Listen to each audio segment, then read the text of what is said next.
ဘောလုံးနံပါတ်လေးတွေရိုက်နေပါ24ဆိုနှစ်ကိုရင်ရိုက်ထားပြီးတော့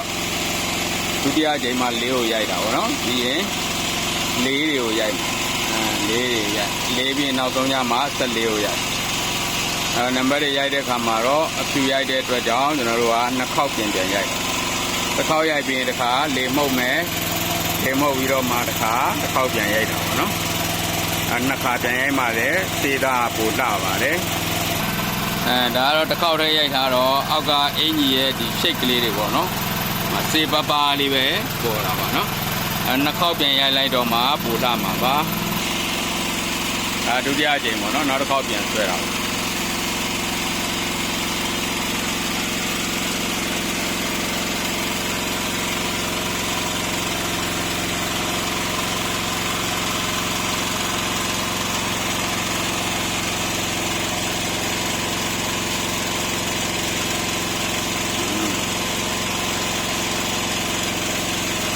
ဆိုတော့နှစ်ခေါက်ပြန်ရိုက်တာပါအစင်လိုက်အဲ့လိုမျိုးလေး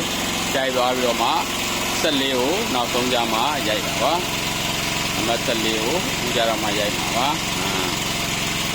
14ပေါ့14ကိုလည်းအဲ့လိုပဲလေးမှုတ်ပြီးတော့မှနောက်တစ်ခေါက်ပြန်ရိုက်ရပါတယ်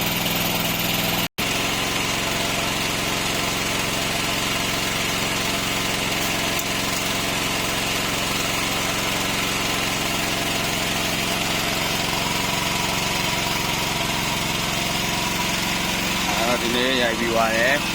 ကြိုက်ရမယ့်အင်ကြီးတွေပေါ့နော်နေရိုက်ရမယ့်အင်ကြီးတွေပါ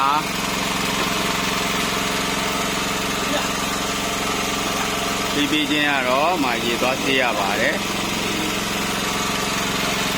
ပြီးရင်သူဒွိုင်ယာနဲ့အဲ့လိုလေမှုတ်ထားပါတယ်လေမှုတ်ထားပါတယ်ဒီတရားဟာလည်းနောက်နေ့ရိုက်ရမှာပါ